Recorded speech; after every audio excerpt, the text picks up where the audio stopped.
livros, desejo que esteja tudo bem com todos. O Cortiço. Vocês se lembram desse que é um dos maiores clássicos da literatura brasileira, que foi publicado em 1890, pelo também quase esquecido, se é que já não foi esquecido em seu próprio país, o grande escritor Aloysio Azevedo, brilhante por suas observações sobre a vida, que ele, com um incrível olhar, as traduziu em seus livros naturalistas, que em muito enriqueceram e chamaram a atenção na época da literatura do Brasil do final do século XIX.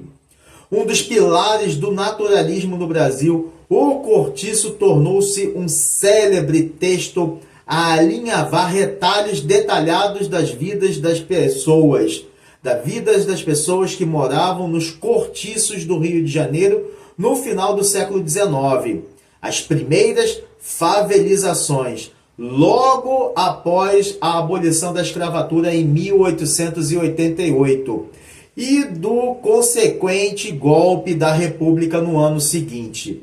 Uma república elitista, ruralista e ditatorial que simplesmente virou as costas aos recém-libertados e que continua a mentir até hoje, em pleno século XXI, aos brasileiros. O livro é absolutamente atual. Parece que foi escrito hoje e denuncia as desigualdades sociais, a exploração e a miserabilização dos pobres pelos políticos e os mais poderosos das cidades interioranas. A ambição desmedida, a sede pelo poder, a corrupção e a destruição pessoal e social. Fatos que comprovam que as coisas no Brasil, de fato, em nada mudaram e em nada mudam. Será que mudarão? Tudo vai de mal a pior. Então, vamos ao nosso dedinho de prosa como reflexão sobre O Cortiço e seu esplêndido observador, o escritor atualíssimo, ainda vivo, Aloysio de Azevedo. Sobreviventes: O Cortiço, do magistral artesão das letras Aloysio Azevedo, é um romance que descreve, por meio de ricos e coloridos retalhos, a vida das pessoas nos cortiços da então capital do país, Rio de Janeiro, lá pelo final do século XIX. Por meio de uma abordagem naturalista, o livro explora temas sociais e humanos como as questões de classe, a ambição e a frágil moralidade. Seja frágil moralidade dos políticos, ou dos poderosos, ou mesmo dos próprios cidadãos. O Cortiço transparece a crua história urbana da cidade e as precaríssimas condições de vida dos trabalhadores vizinhos da pobreza e da miséria. Antes do nosso dedinho de prosa sobre o livro, tem algo também muito importante que quero falar. Os clássicos escritores brasileiros estão deixados de lado, estão deixados na poeira das estantes do esquecimento.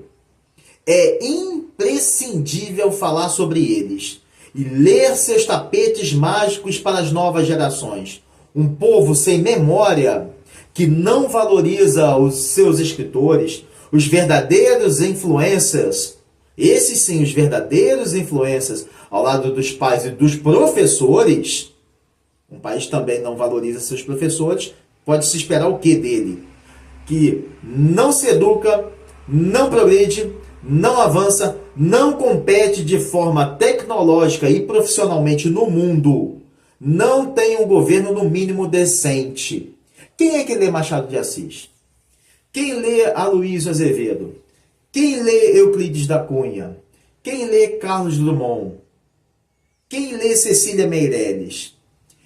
É urgentíssimo, é emergencial uma mudança de postura, porque senão em nada vai mudar o Brasil. E realmente percebemos que nada muda no Brasil. E como eu disse, como eu perguntei, será que mudará? Vamos retornar aqui. Aloysio Azevedo foi um grande escritor brasileiro que nasceu José de Alencar. Viram só? José de Alencar Azevedo. Guardem isso, ó. José de Alencar. Ele nasceu no dia 14 de abril de 1857, lá em São Luís, no Maranhão, no norte do Brasil. Seus pais, José Azevedo e Maria de Jesus Azevedo, eram pessoas muito modestas, mas muito simples, mas que sempre desejaram e para isso se empenharam em proporcionar ao filho uma educação de qualidade. Vejam só, uma educação de qualidade. Parece que isso também se perdeu nas poeiras do tempo. Quando o garoto tinha idade escolar, foi matriculado em escolas em São Luís e anos depois, para concluir a sua formação, foi enviado para o Rio de Janeiro, onde estudou na Academia Imperial de Belas Artes, na qual se graduou em Artes e Letras, vindo a ser professor. Viram só? Os pais lideram educação. O que os pais hoje dão para os seus filhos? Livros? Educação? Ou celulares para ficarem jogando joguinhos? Uma reflexão que fica aí também. E notaram um detalhe muito importante que eu já mencionei para vocês? O nome do rapaz, José de Alencar Azevedo?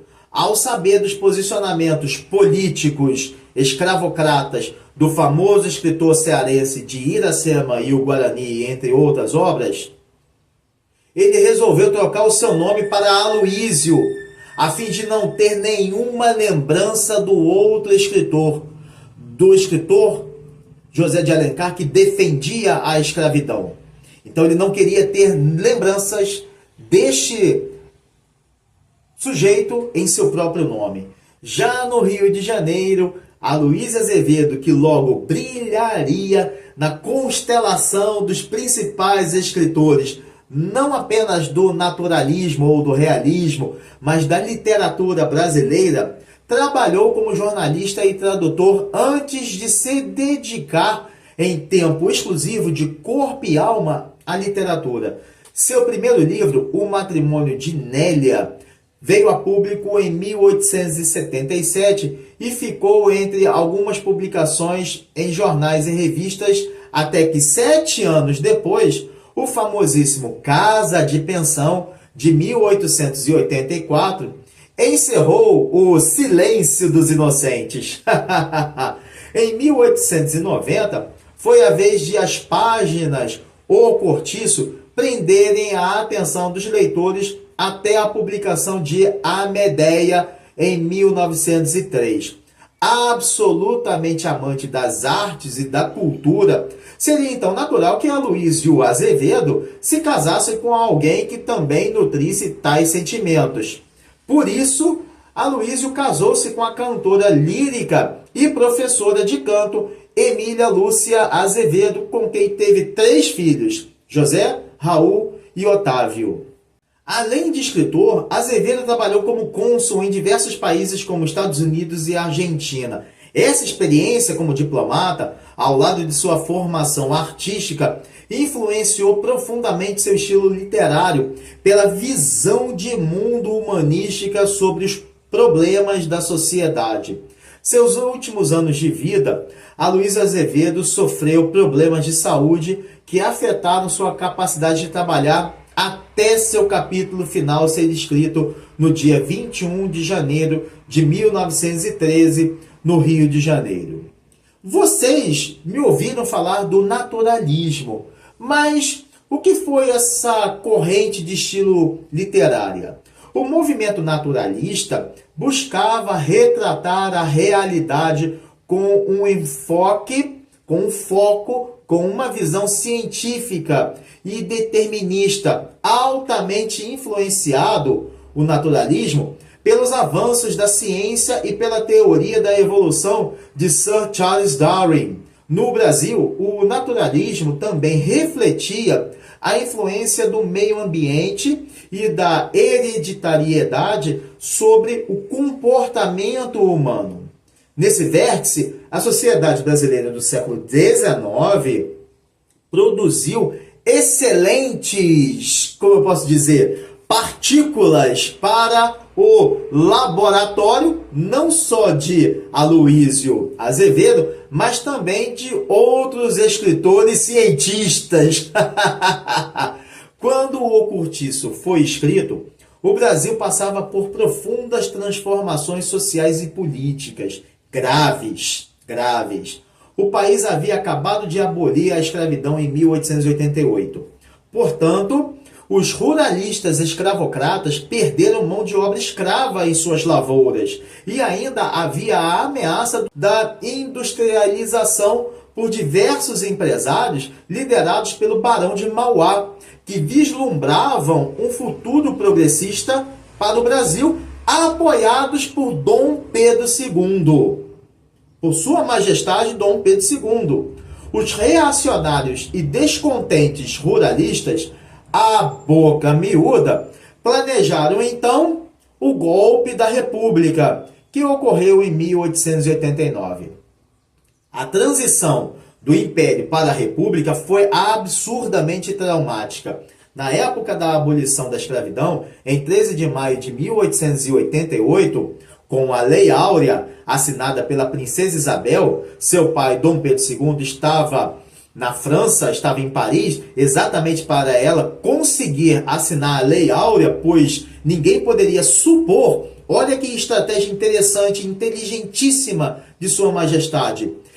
Ninguém jamais poderia supor que, na ausência de Sua Majestade no Brasil, a princesa assinaria a Lei Áurea, pois quem sofria todas as pressões para não ser assinada, esse documento não ser assinado, era Dom Pedro II, que inteligentemente, magnanimamente, como seu próprio apelido, a sua alcunha, Dom Pedro II, o Magnânimo, viajou então para Paris e deixou aberto o caminho para a princesa Isabel assinar o documento. O Império do Brasil tinha um plano de absorver os ex-escravizados que enfrentaram dificuldades para se integrar na preconceituosa e racista sociedade urbana e encontrar trabalho digno.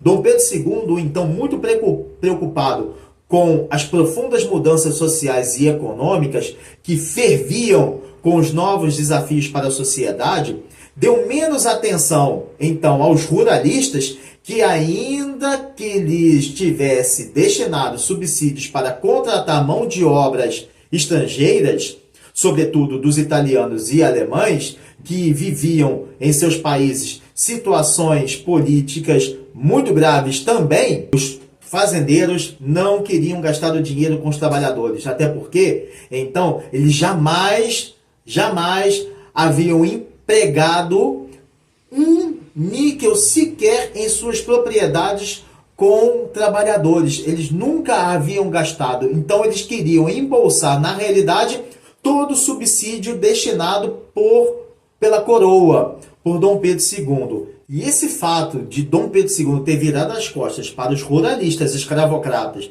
e ter prestado mais atenção aos ex-escravizados foi crucial. Então, no raiar do dia 15 de novembro de 1889, aconteceu a covarde traição contra o maior governante, o mais progressista, o mais culto e erudito estadista que o Brasil já teve, Dom Pedro II. A elite ruralista, apoiada por parte do exército, trocou uma progressista monarquia para instaurar uma república retrógrada, elitista e oligárquica, em vigência até hoje no Brasil, que se iniciou por meio de uma ditadura e, claro, começou causando grande instabilidade política num país sem governança, em crise de identidade e sem nenhuma estrutura social. Aqueles foram anos que viram o Brasil começando a se industrializar, ainda que de forma muito limitada e concentrada somente em algumas cidades de maior porte. A necessidade de mão de obra provocou o êxodo rural de diversas regiões do país e uma, claro, consequente urbanização acelerada e desorganizada, com aumento na construção de cortiços, habitações coletivas para a classe trabalhadora, caracterizadas por condições precárias e superlotação. Naquele mesmo período, a situação se agravou ainda mais porque o Brasil recebeu um número gigantesco, sem precedentes, de imigrantes, principalmente italianos, alemães e portugueses, que, ao se estabelecerem em áreas urbanas, passaram também a viver em condições precárias, como as descritas em O Cortiço. E se, por um lado, a imigração contribuiu para a diversidade cultural das cidades, por outro, aumentou a desigualdade social, a competição por empregos e moradia nos cortiços das grandes cidades. E como era a vida nos cortiços? Os cortiços eram habitações coletivas, geralmente localizadas em precárias áreas urbanas das grandes cidades, como os morros e os subúrbios cariocas, bem longe das partes mais nobres da praia ou dos centros. Os cortiços eram ambientes insalubres, com valas de esgotos a céu aberto. Abrindo parênteses, até hoje se fala em saneamento básico. Como é que o básico pode não existir? Não é verdade? Esses ambientes também superlotados, confusos, a refletir a dura e grave realidade das classes trabalhadoras e dos mais pobres da sociedade do Rio de Janeiro. A literatura foi a grande rede social da época, ao expor nos jornais os movimentos literários e culturais e as críticas sociais escritas pelos alfaiates das letras mais famosos da época, que frequentemente usavam seus tecidos literários para denunciar as condições sociais e promover debates sobre reformas e mudanças. Por isso, conhecer o contexto histórico desde 1890 é crucial para compreender e entender o cortiço e a maneira como a Azevedo constrói seu enredo para explorar e criticar a realidade social e urbana do Brasil daqueles tempos e a fim de render uma melhor e profunda leitura dessa obra e compreender o Brasil do século XXI. Uma polêmica nasceu em torno de O Cortiço, por Azevedo expor a realidade social miserável com um realismo muitas vezes considerado chocante, que contrastava ao romantismo utópico da época, o lírico, floreado e garboso do período anterior. A elite não pode ver o retrato da sociedade nua e crua. Aqueles que preferiam uma visão mais idealizada ou censurada da realidade social, naturalista ou determinista, fizeram então, claro, óbvias, duras críticas ao livro, ao escritor e às suas abordagens naturalista e determinista, que enfatizavam a influência do meio e da hereditariedade sobre o comportamento humano, entendida por alguns como forma de fatalismo, em oposição às ideias otimistas e progressistas. Sobreviventes, como já sabemos, utilizando uma abordagem naturalista precisa para explorar temas sociais e humanos, O Cortiço de Aloysio Azevedo se passa no Rio de Janeiro e descreve a vida nos cortiços no fim do século XIX.